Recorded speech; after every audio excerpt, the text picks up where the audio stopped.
Muy buenas tardes a todos. Vamos a dar apertura a nuestro 65º encuentro de Integrando Ciencia y Espiritualidad que organiza la Sociedad Argentina de Salud y Espiritualidad de la Asociación Médica Argentina.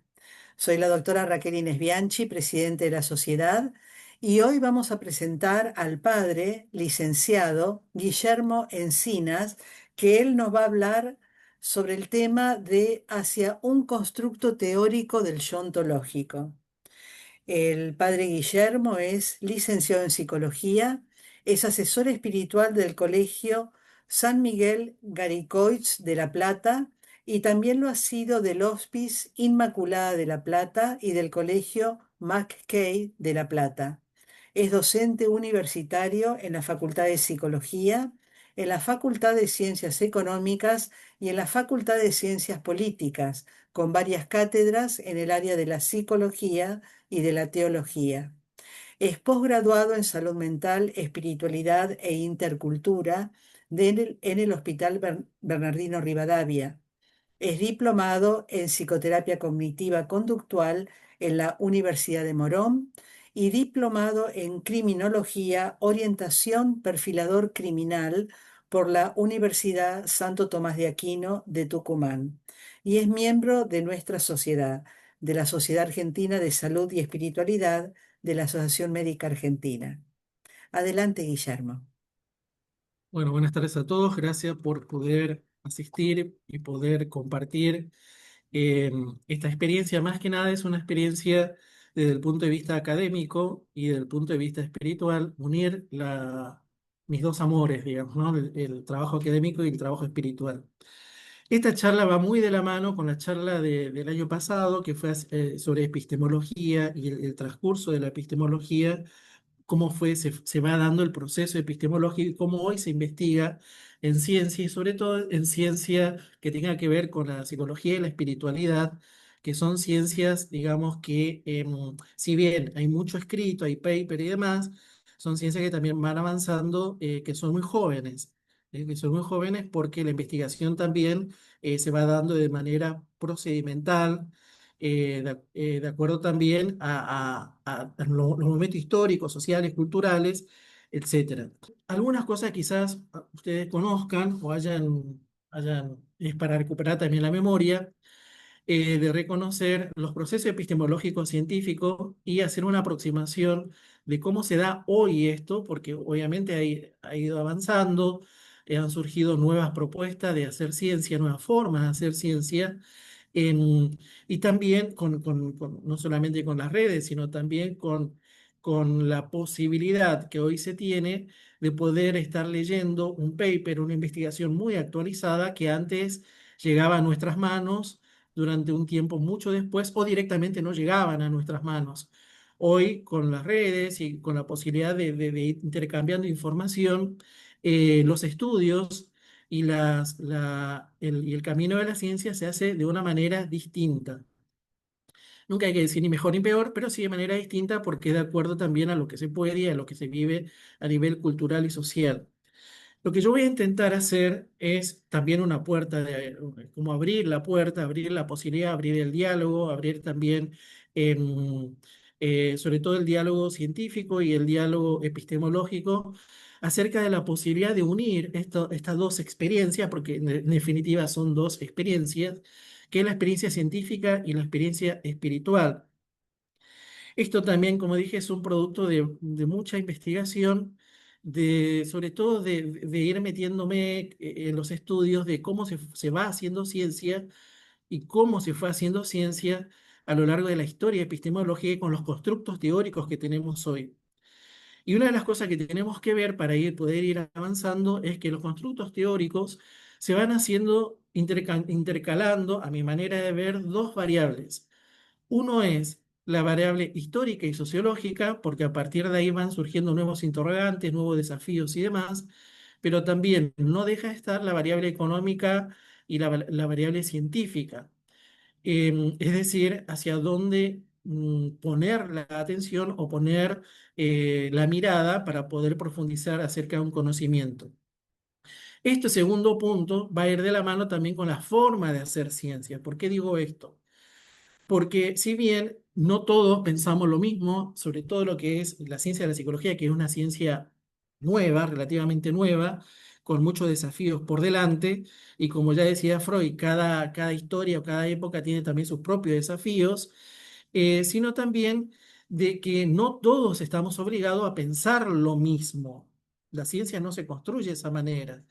No es una especie de que todos entremos en el mismo club y todos pensemos lo mismo, sino no podría haber dentro del campo de la psicología y de psiquiatría tantos autores, tantas teorías, y algunas teorías se refieren a una cosa y otras teorías se refieren a otra cosa. Los constructos teóricos van de la mano también de quién es el referente y cómo se va elaborando ese constructo teórico.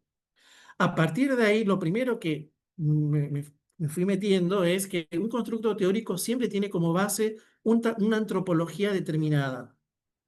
Esa antropología determinada puede ser abordada o aceptada inclusive por un grupo de personas o solamente por un pequeño grupo de personas.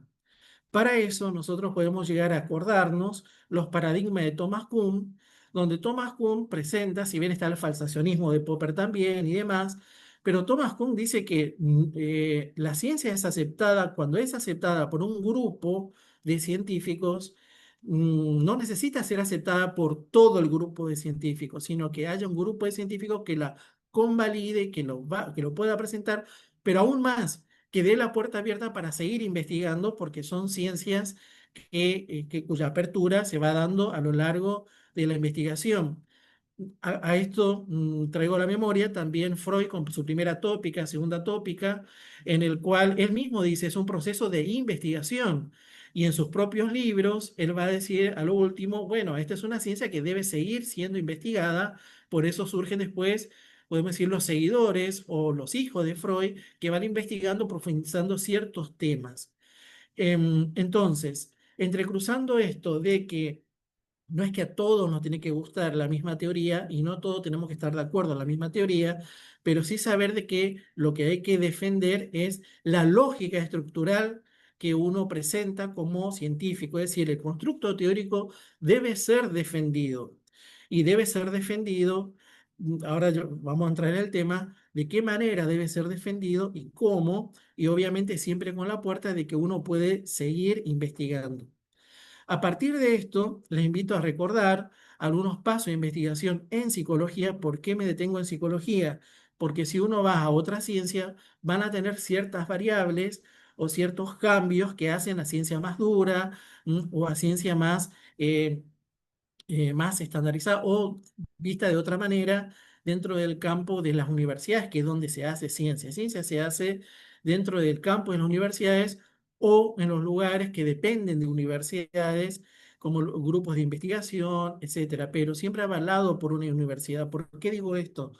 Porque es en la universidad donde se le va a invitar no a los que ya están investigando, sino a los futuros investigadores, porque uno echa la semilla, pero después eso tiene que ir cultivándose y uno no va a estar siempre. Entonces es la manera de ir pasando la posta a las nuevas generaciones, pero sí despertando la curiosidad. Todo camino científico se despierta con una curiosidad, con una o varias preguntas y tratando de responder a esto. El paso o los pasos de investigación científica sabemos nosotros que va desde la observación y generalización de la idea. Esto lo voy a ir mencionando porque después esta se va, algunos puntos, pero no todos, se van a convertir justamente en una problemática. Yo antes de problemática prefiero usar la palabra desafío. Se va a convertir en un desafío para aquellos que quieran encontrar o buscar puntos en conexión entre estos dos fenómenos, que es el científico y el espiritual. Observación y generalización de la idea, planteamiento del problema, la revisión de la literatura. En esto, hoy en día, con las redes, la literatura está mucho más accesible, pero también puede ser algún mucho más confusa. ¿Qué quiero decir con confusa? De por ahí leer literatura que no son del todo científica o que todavía no, o todavía, o por ahora, no está avalado todavía científicamente. Recordemos también que la ciencia tiene su historia y tiene su proceso. Freud, en sus primeras etapas, no fue avalado científicamente. Al contrario, fue rechazado. Recién fue un tiempo después, por eso él empieza con la biología, que es la ciencia con la cual en ese momento el campo de las universidades dejaba una puerta abierta y donde se podía entrar, él entra en realidad con las ciencias biológicas, pero después se va abriendo la puerta para y la posibilidad, ¿no es cierto?, para otro tipo de saber. Por lo tanto, la revisión de la literatura tiene que ver con el estudio de los casos y el planteamiento también.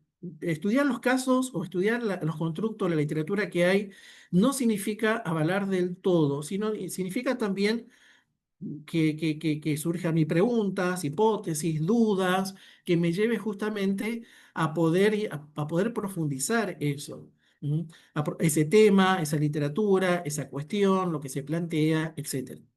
Pero sí es un hecho que hoy en día con las redes tenemos más posibilidad de apertura, inclusive con literatura en otro idioma, ¿m? En otro idioma que antes eso era como más complicado o más difícil poder acercarse.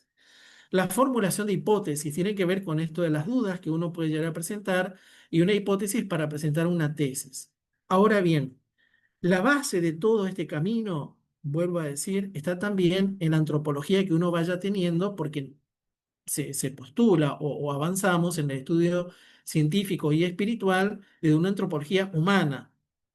Ahora, esa antropología humana no es de la misma manera hoy en día. Freud plantea una antropología, la Gestalt plantea otra antropología, la terapia cognitivo-conductual de Aaron Beck plantea otra antropología, el existencialismo plantea otra antropología.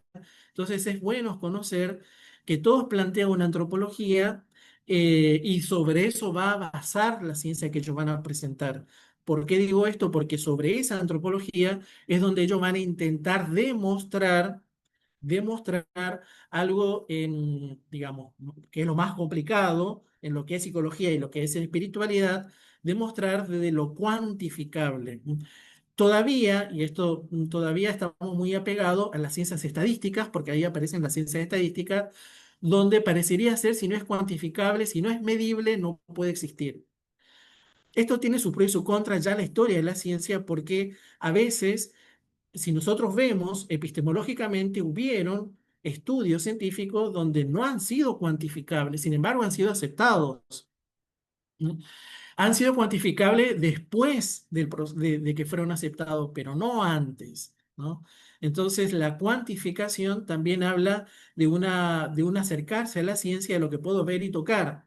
Cuando una vez escuché en una entrevista a una joven investigadora hablando de este tema, ella decía, por ejemplo, no nos olvidemos que las matemáticas están hechas, muchas de ellas, las teorías por teoremas, y los teoremas es alguien que lo pensó. Y los teoremas no se ven, y los teoremas no se cuantifican, y los teoremas están y se aceptan. Entonces, ¿por qué frente a ciertos elementos de las ciencias duras son aceptables de por sí? Sin embargo, cuando nos queremos acercar a otro tipo de saber científico, se colocan todos los reparos. Por un lado está bien, porque eso hace que, que el científico pueda abordar o pueda sumergirse mejor a su investigación, pero bueno, ella planteaba, por ejemplo, este proceso, ¿no? Diseño de investigación, recolección de datos, análisis de datos y conclusión y difusión. ¿Para qué se va a usar? ¿Cómo se va a usar? Hoy en día tenemos la APA que nos va a ayudar en psicología y en psiquiatría para poder ordenar. Lo nuevo que nosotros podemos acercarnos en el área, en esta época digital, antes se esperaba, y aún hoy en maestrías y en doctorados, se espera que la persona haga todo este proceso, una persona o un grupo de personas, de investigadores, demás. Pero también se abre la posibilidad de que esto sea como divergente. ¿Qué significa esto? Perdón. Que hoy en día, con el avance de lo digital, los pasos científicos no es necesario que lo haga una sola persona. Una persona puede tomar una literatura ya hecha, una hipótesis planteada por otro investigador, un diseño investigador planteado por otro investigador, una recolección de datos hecho por otros grupos de investigadores, análisis de datos inclusive, y después ir armando todo el proceso de ir pensando lo que tiene de aquí y de allá y va elaborando su propia investigación. ya no, si bien se espera y se pide que sea un grupo de personas el que vaya haciendo todo el proceso, lo cierto es que una nueva forma de investigar es tomar de lo ya dado, porque a veces la persona, por una cuestión de tiempo y demás, ha hecho, y nosotros de la sociedad, por ejemplo, me acordé de esto cuando hicimos una recolección de datos con una encuesta hecha hace unos años atrás. Esa es la recolección de datos. Ahora, otra persona puede tomar ya los datos recolectados y sobre ello empezar a hacer una fundamentación científica o teórica. Y otra persona puede tomar esa fundamentación teórica y elaborar la hipótesis, etcétera, etcétera. Es decir, que se puede hacer de manera de una distribución entre varias personas y no solamente que esto se ocupe un grupo o una sola persona. Obviamente siempre tomando referencia o haciendo referencia a lo ya dado. Pero también nos tenemos que ubicar, sobre todo si vamos a ver esta interconexión entre ciencia y espiritualidad, en qué tipo de investigación vamos a hacer. No todas las investigaciones son iguales.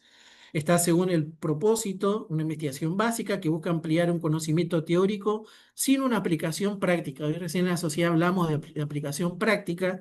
Una investigación básica es, quiero investigar un punto y en eso me centro y en eso termino. Podemos decir, es una especie de tesina, de alguna manera, pero sin una implicación práctica de por medio, al menos por ahora, ¿no? Al menos por ese momento. También hay una investigación aplicada donde lo que se investiga es justamente para aplicar en algún caso práctico, para aplicar en la clínica, para aplicar en una psicoterapia, para aplicar en en la casuística, por ejemplo, ¿no? Entonces, según el enfoque, la naturaleza de los datos, cuantitativa, cualitativa, mixta, yo hace ya varios años que hice una diplomatura en investigación y el plantear esto, porque justamente acá está uno, ya vamos a ver, pero uno de los cuestionamientos de la espiritualidad es cómo se cuantifica. Pues bien, la cuantificación no siempre tiene que ser cualitativa, puede ser cuantitativa, puede ser cualitativa o puede ser mixta. A veces nosotros, los científicos, nos olvidamos o venimos con el chip de lo que estudiamos en la facultad, que solo puede ser cuantitativo. Sin embargo, el estudio de casos también puede ser desde el análisis, que esto lo ha hecho la teología mucho, por ejemplo, del análisis cualitativo de los textos que ya están, que los doctores de la iglesia han dado o maestros espirituales han establecido, y avanza la investigación a partir de las cualidades que van presentando ellos, este enfoque de datos, ¿sí? Pero también está el mixto, también puede ser mixto. El alcance o a nivel de profundidad, esto también no siempre tenemos que hacer, no siempre el investigador tiene que hacer todo. Un grupo puede hacer la parte exploratoria, otro grupo puede hacer la parte descriptiva, que darle el basamento teórico de lo fenomenológico, otro la correlación entre las diferentes variables y otro la aplicación para lo experimental, porque ya vamos a ver que uno de los elementos, una de las instancias, podemos decir, que más complica en el avance científico y espiritual, al menos por ahora, porque la ciencia avanza y se van dando otros caminos, es el tema de la correlación de los datos y la base experimental. Obviamente acá va a estar de trasfondo, ya vamos a ver enseguida, o abordar el aspecto ético, porque hay un aspecto ético en toda investigación científica, hay un aspecto ético.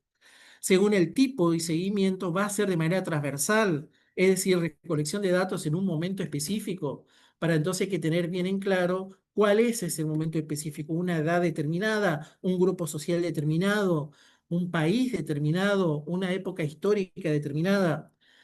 A mí me venía también a mi mente cómo investiga la historia. La historia también es una ciencia que investiga.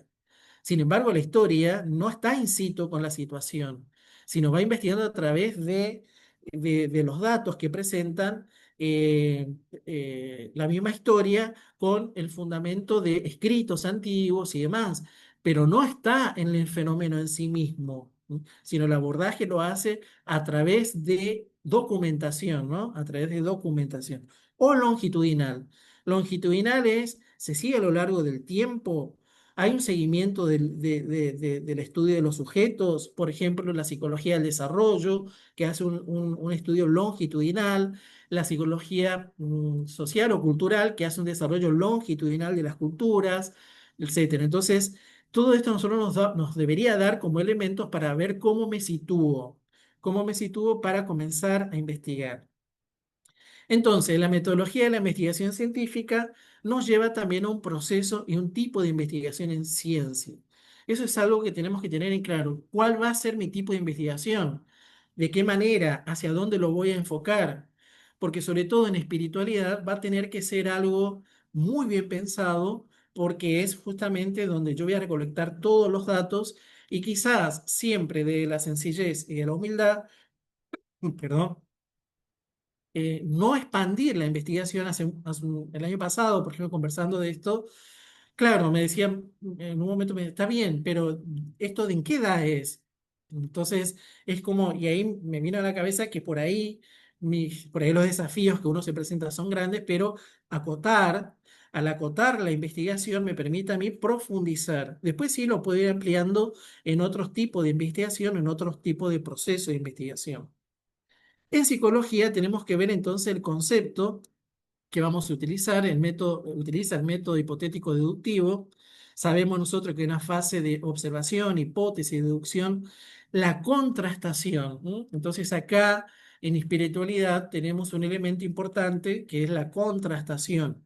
Y por otro lado, si hablamos de un método hipotético deductivo, de dónde surge la hipótesis y cómo se hace el proceso deductivo? Insisto, para poder comenzar a hacer una hipótesis y un proceso deductivo, también inductivo, vamos a tener que tener de base un tipo de antropología. Esa antropología no debe ser estática. ¿Por qué digo esto? Porque si nosotros vemos los grandes científicos, proponen algo, pero en la medida que van avanzando en sus investigaciones, van trastocando la misma antropología que ellos propusieron. Es decir, van viendo que hubieron cosas que no tuvieron en cuenta, hubieron cosas que sí estaban, pero estaban como más rezagados, surgen nuevas hipótesis, surge nueva forma de ver el tipo de antropología. Por eso tampoco no nos tenemos que cerrar a que es esta antropología y nada más, sino la posibilidad de presentar por lo menos como una base para poder después llegar o volver a llegar sobre ese camino de ida y vuelta de conocimiento científico para poder abordarlo, profundizarlo, mejorarlo, inclusive, sin tapujo de decir, bueno, esto no lo puedo tocar. Sí, y lo debo tocar o trastocar para poder llegar a una verdad, que es lo que el científico apunta, llegar a una verdad. En cuanto al proceso, el planteamiento de problema, el marco teórico, este marco teórico va a ir de la mano de fuentes académicas. Estas fuentes académicas, algunas van a estar en proceso, algunas van a ser contradictorias en el sentido de que, qué sé yo, en el 2010 se dijo una cosa y en el 2015 se dijo otra cosa, pues la ciencia es así y quizás en el 2020 se vuelva a decir otra cosa. Entonces, también ir viendo cómo es el proceso cognitivo que va haciendo la persona, el investigador, pero sí cada marco teórico va a tener que tener, sobre todo en psicología, en psiquiatría y en espiritualidad, y vuelvo a decir y a recalcar, una antropología. Por lo tanto, hay que saber el científico debe saber de antropología, debe saber de epistemología, debe saber del marco social y cultural, debe saber del tema que va a tratar en principio, cómo enfocar, y de ahí ir caminando con su propia investigación, de alguna manera creciendo y madurando con su propia investigación. ¿Qué alcance va a tener la investigación? El investigador no sabe todo de todo. El investigador aporta un granito de arena dentro de lo que es el conocimiento general de la ciencia. Entonces también a veces nos puede jugar en contra o hacernos dudar la- la- la- el orgullo científico, o diría más bien el deseo de querer acaparar todo un conocimiento cuando no es así. Entonces, saber que podemos aportar algo de lo que el otro también puede aportar, y quizá lo que yo aporto hoy a otra persona le sirve un tiempo después, ¿no?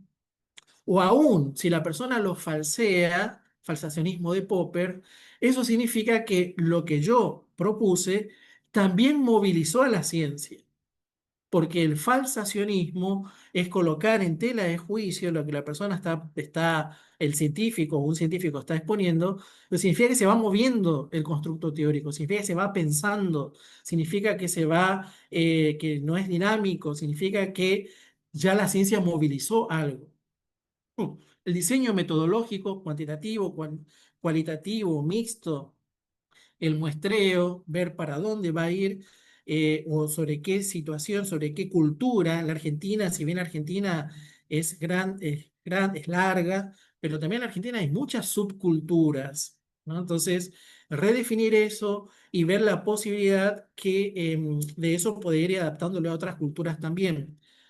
Cuando iba haciendo todo esto también venía a mi corazón y a mi cabeza, el tema es cómo se van dando las investigaciones en los test, en los test.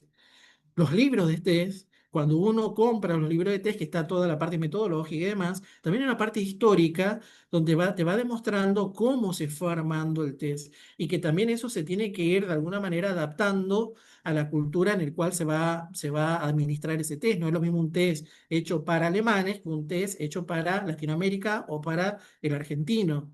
Entonces, esto también es muy bueno ir viendo que uno tiene, quizá el conocimiento está, pero no está adaptable a una cultura.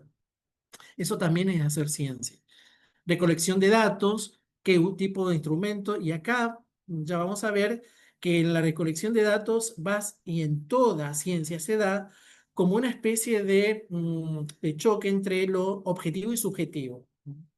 Análisis, ya voy a volver sobre esto. Análisis de resultados, también acá está lo objetivo y lo subjetivo. Y también discusión y conclusiones. Como podrán ver, se abre la posibilidad de la discusión. Eso no tenemos que... El científico debe estar, digamos, preparado para la discusión porque es eso justamente lo que quiere. Lo que quiere es movilizar el conocimiento. Y obviamente una redacción determinada. También entender en qué tipo de ciencia nos vamos a mover. Ciencias formales, ciencias fácticas. ¿M? Las ciencias formales auxilian a las ciencias fácticas. Las ciencias formales dan, digamos, su lineamiento para ayudar a las ciencias fácticas, pero es un auxilio, no es algo, no es solamente un casamiento en el cual se tiene que dar sí o sí. Por eso también es importante, decía recién, conocer de epistemología y conocer de los aportes de otro tipo de ciencia. ¿Qué tipo de investigación? Recién le dije cuantitativa, cualitativa o mixta. A mi entender, este tipo de investigación en espiritualidad y salud mental tiene que ser de modo mixto. Tiene que ser de modo mixto. Ya voy a explicar por qué. Tipo de investigación transversal y longitudinal. Y acá hablamos de la ética. Toda investigación tiene una ética. Es decir, un consentimiento de las personas que van a ser investigadas, porque acá hablamos de personas, porque estamos hablando de psicología, de una antropología humana y demás, la confidencialidad, el derecho a retiro, la divulgación de los datos, a dónde se va a divulgar los datos, de qué manera, en qué revista, etcétera.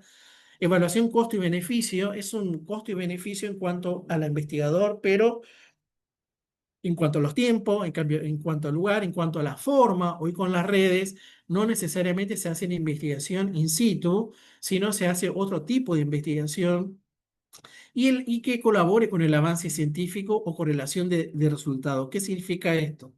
Si es algo que ya está investigado, yo puedo tomar, si es algo que yo veo que tiene una fundamentación y que al investigador le sirve para el objetivo que quiere lograr y hacer un avance más científico. Porque hay muchas cosas, sobre todo en espiritualidad y salud mental, ya vamos a ver en algunos temas en específico, en todo el mundo, que ya está investigado. O sea, volver a investigar lo mismo y sería como a veces costo y beneficio, una pérdida de tiempo. Quizás sí lo que está investigado, verlo, analizarlo cualitativamente o teóricamente desde un constructo teórico distinto, puede ser, pero lo cierto es que ya está hecho. Entonces, volver hacia lo mismo cuando hay algo que ya está hecho, podría entrar en esto de costo y beneficio de un costo de tiempo, sobre todo, ¿no? Y la correlación de resultados, que es donde uno va a poner lo que investigó o lo que tiene como datos a una teoría para ver cómo se va correlacionando en base a indicadores. No nos olvidemos, psicólogos y psiquiatras, que los test Y la clínica se da a través de indicadores. O sea, es esto lo que en definitiva tenemos que llegar y los indicadores indican algo. ¿Qué van a indicar? Van a indicar de acuerdo a una antropología determinada. Me voy a detener acá unos minutos, cualquier cosa, Raquel, me avisás para que me apure, pero quería llegar hasta acá. Ustedes van a ver en el gráfico, tienen por un lado investigación científica y por otro lado espiritualidad. Sabemos nosotros a nivel científico y sabemos nosotros que la historia de la ciencia eh, ha sido como una especie de, hasta hoy mismo y en muchos estamentos científicos, es como una especie de puja. La espiritualidad pertenece a un saber no científico, según algunos científicos, y solamente algunos, digo algunos, la espiritualidad es un saber, es una doxología, es solamente un saber vulgo, o sea, de lo vulgar, es un saber que no tiene contrafondo teórico, pero también podemos tener desde el otro lado gente que se dedica a la investigación en espiritualidad, donde se coloca en contraposición o de manera defensiva con lo científico. Bueno, no, en realidad la ciencia es tipo dura, la ciencia no avala esto, la ciencia, esto otro es... A veces tenemos puntos de personas que van o están de un lado o de otro lado en el cual se terminan como distanciándose, confrontándose, y la idea no es la confrontación, sobre todo en investigaciones, psicología y espiritualidad, sino encontrar los puntos de convergencia. Ahí está el desafío, los puntos de convergencia. Que vamos a tener puntos de divergencia, claramente, pero es bueno que sea así, no es malo, es bueno que sea así, porque eso va a hacer que los científicos puedan replantear ciertas cosas y que los investigadores espirituales también puedan replantearse ciertas cosas. Es decir, no está todo dicho, la ciencia va avanzando también en el medio de lo que es la discusión, la disputa, ¿m? Pero sin encontrar, me parece a mí importante estudiar, encontrar puntos de convergencia en el cual sabemos que en la investigación científica está la observación, la experimentación, análisis de datos y la evidencia empírica. También en la espiritualidad tenemos puntos que aparecen como la meditación, la intuición, la conexión y el significado. Significado, podemos decir, que tiene que ver con el análisis de datos, sí. Meditación tiene que ver con la observación también. Entonces, la idea es encontrar puntos de convergencia y acá nos tenemos que centrar en cuál va a ser el objeto de estudio. Recién decíamos en la sociedad que algunos hablan del objeto de estudio solamente la conciencia en el nivel conciencia psicológica. Puede ser, pero también la conciencia psicológica puede ser abordada ¿m? Desde otro paradigma, ¿no? Desde otro paradigma. Entonces, abrir la posibilidad de esto, ¿no? También la conciencia, la ampliación de conciencia abordada desde otro paradigma, ¿no? Entonces, el estudio, el gran problema del estudio del alma, del estudio de la espiritualidad, es el enfoque cualitativo, ¿no? Es decir, que lo que siempre se plantea en las investigaciones científicas es que hay mucho enfoque cualitativo y poco enfoque cuantitativo. Es decir, el problema es la cuantificación. Ellos plantean eso. Puede ser, es verdad, pero también a todos los que están presentes, que pueden estar en este encuentro, científicos o universitarios o, o profesionales del área de la salud mental y demás, ¿cuántos indicadores nosotros continuamos desde el área de la clínica que no son cuantificables, que son cualitativos, no son cuantificables? Por eso lo que aparece en la historia de la ciencia, lo general y lo particular. ¿Qué significa esto? Las generalidades que presentan las teorías científicas, pero después está la casuística. Y la ciencia avanza a través de la casuística. La casuística cuando se plantea algo que no está en la teoría general, pero se evidencia que sí aparece en los casos particulares. Y así avanza también estudios sobre bulimia y anorexia, estudios sobre un montón, ahora bueno, hace poco el tema de la adicción en las redes, esos son elementos que en principio no fueron cuantificables, fueron de tipo cualitativo, se vio una cualidad, se ve una conducta.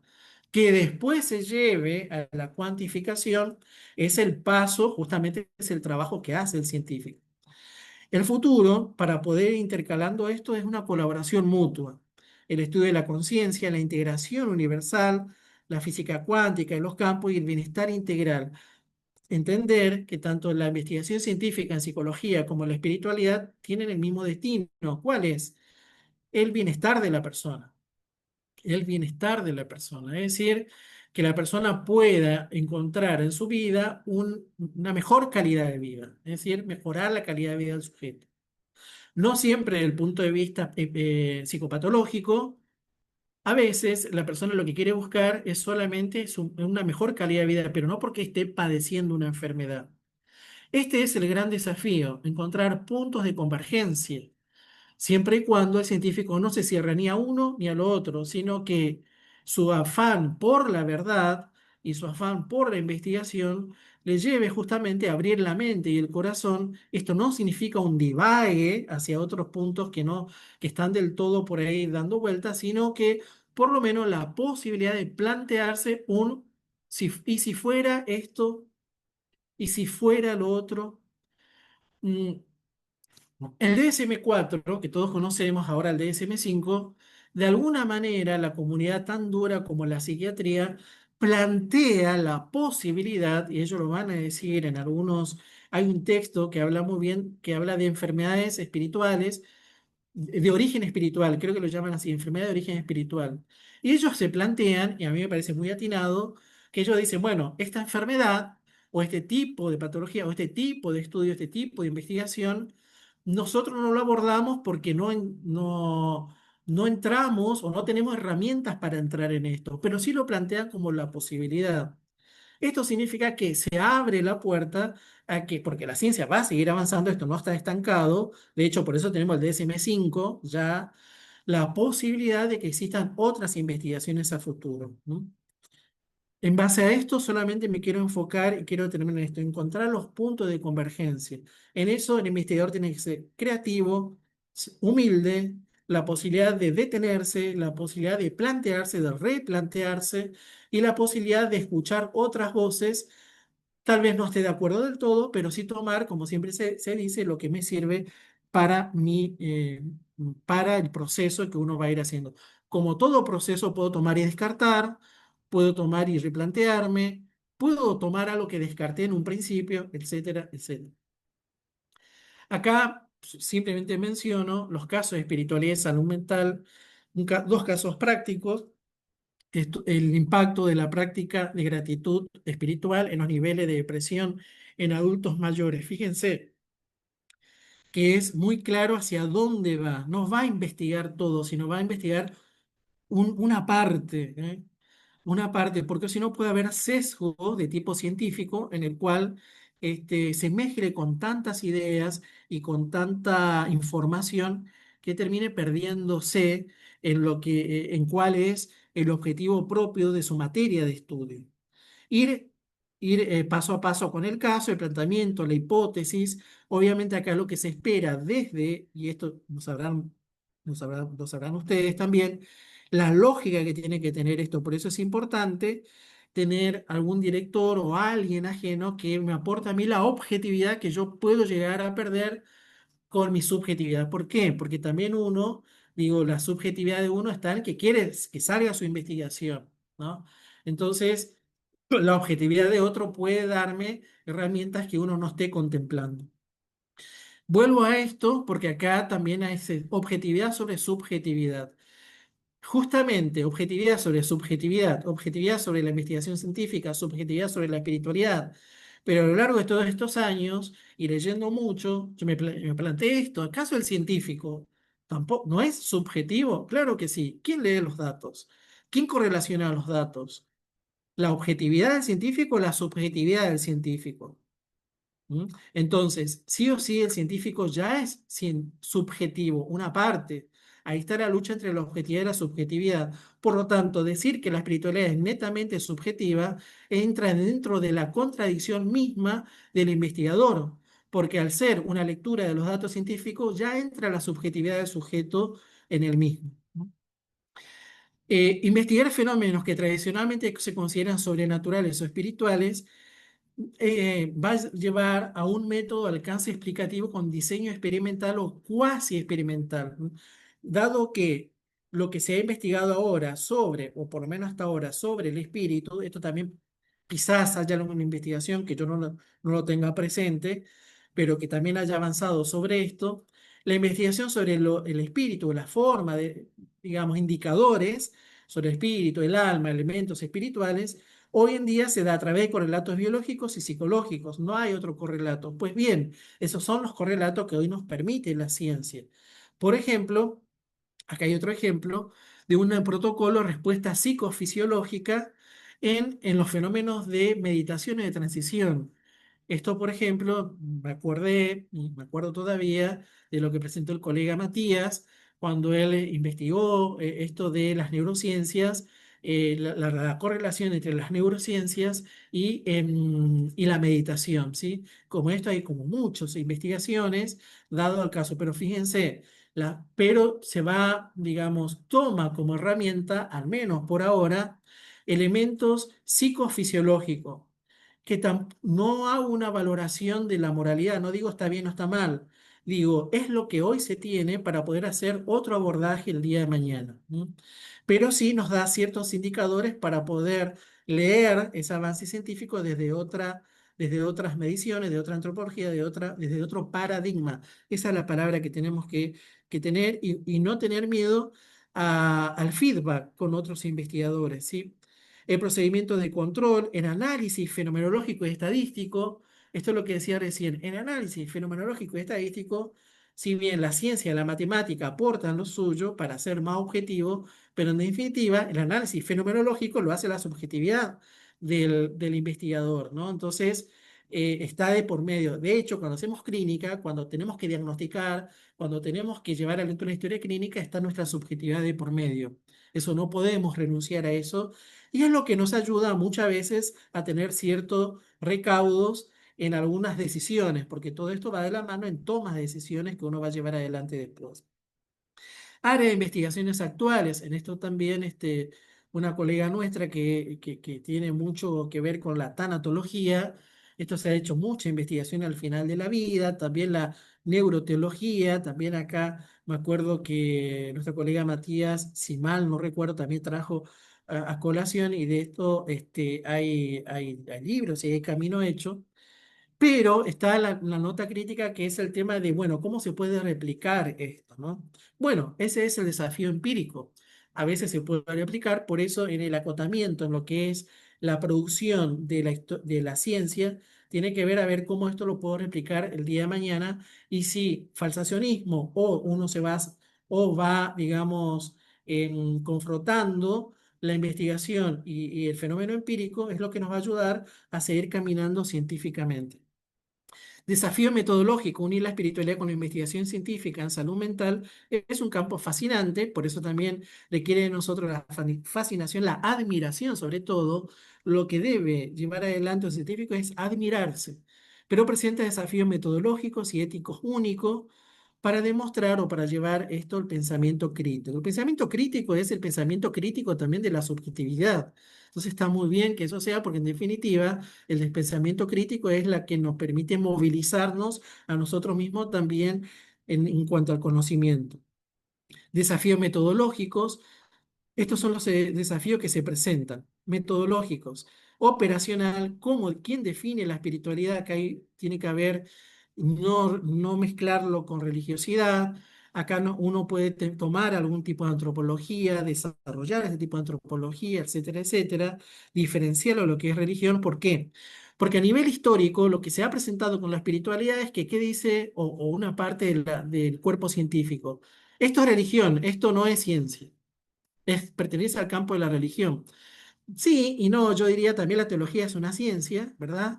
Pero si bien, porque uno cuando coloca la religión también puede sesgar ciertos elementos. Hablemos de espiritualidad, pero hay que saber de qué se está hablando cuando se habla de espiritualidad. La subjetividad de los datos, como tantas veces dice mención, entre la objetividad y la subjetividad, llevar con honestidad, porque bueno, esto yo lo hablo mucho con mis alumnos en la universidad, sobre todo los más avanzados, los que están a punto de recibirse.